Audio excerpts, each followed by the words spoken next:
مقامات امنیتی افغانستان میگویند که در حمله طالبان جنگجو به مهمانسرای اینترکانتیننتالی کابل کمش 30 نفر به هلاکت رسیده، احتمال شمار قربانی ها از آن هم بیشتر باشد.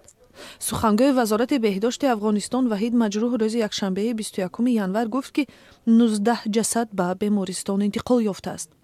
طبق اطلاع رسیده 14 قربانی حمله شهروندان خارجی بودند. با گفت افسران امنیتی احتمالاً شمار عمومی قربانی ها از جمله خادمان مهمانسرا و افسرانی که در عملیات پاکسازی کشته شدند از 30 نفر بیشتر باشد. همین منبع گفت که 6 سلاح به دست مسئول حمله نیز کشته شد. بعضی رسانه ها شمار مسئولان حمله را به 5 نفر و شمار عمومی قربانی ها را به 40 نفر برابر می کنند.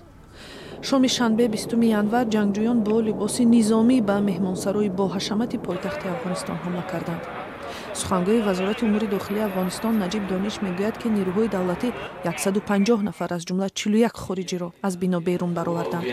یک دلیلی که عملیات طولانی شد، البته که شما میفهمین که این هتل یک به یک باید اتاقایش کنترل شود، باز میشد و ما با دقتی را باید پیش میبردیم و هتل هم از سکیوریتی خاص برخوردار است، دروازه‌ایش اکثرش توسط کارتا قلف میشه و بسیار مشکل است که در وقت شب آدم به یک بارگی در یک ساحه عملیات طوری که لازم است انجام بده.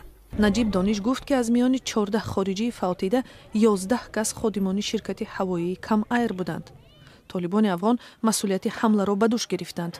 با گفت سخنگوی طالبان ذبیح الله مجاهد، حمله میبایست شام 18 ینور به وقوع میپیوست، ولی آن روز به گفته آنها در هتل توی عروسی برگزار شد و طالبان برای جلوگیری از قربانی های بیشتر میان افراد آسایشته حمله را به تأخیر گذاشتند.